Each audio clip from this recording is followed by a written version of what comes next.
It is a review of very ordinary couples. Just 1 hour 53 minutes runtime తో present ఇప్పుడు Amazon ప్రైమ్లో తెలుగులో streaming అవుతుంది.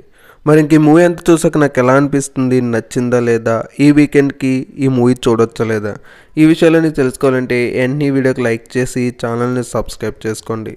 ఇంక ఈ మూవీ స్టోరీలోకి వెళ్తే ఇది ఆర్డినరీ స్టోరీయే, రొటీన్గానే ఉంటుంది కానీ అంత కొత్తగా ఏమీ ఉండదు.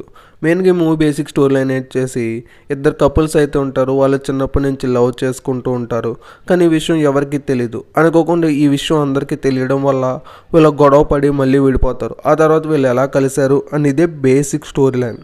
ఇంకా మూవీ అయితే అంత కొత్తగా ఏముండదు. కొన్ని రొమాంటిక్ సీన్స్తో, కొన్ని ఎంటర్టైనింగ్ సీన్స్తో, కొన్ని బోరింగ్ సీన్స్తో మూవీ అయితే రన్ అవుతుంది. కొరియా వాళ్ళ మూవీస్ అన్నీ ఇలాగే ఉంటాయని చాలా మట్టికి అందరికీ తెలిసే ఉంటుంది. నాకైతే ఈ మూవీ అంతా ఏమీ ఎంటర్టైనింగ్ అనిపించలేదు, కానీ ప్రజెంట్ మీకు ఏ మూవీ చూడాలో తెలియకపోతే ఈ మూవీని అయితే ట్రై చేయొచ్చు. సో మనం 200 సబ్స్క్రైబర్స్కి దగ్గరగా ఉన్నాం. So me friends and family మెంబర్స్కి మన వీడియోస్ని షేర్ చేసి ఛానల్ సబ్స్క్రైబ్ చేసుకోమని చెప్పండి.